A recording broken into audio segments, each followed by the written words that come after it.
Ito ang baboy na kung kumilos ay parang kalabaw.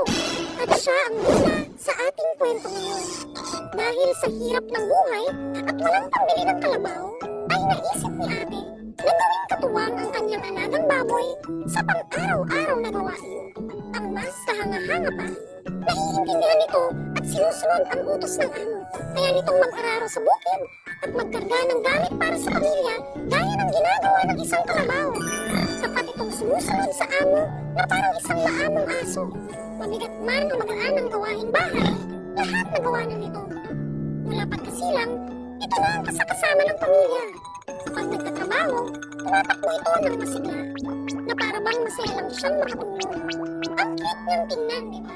Like mo tong video kung bumilib ka sa pagiging masipag at masanuri ng baboy.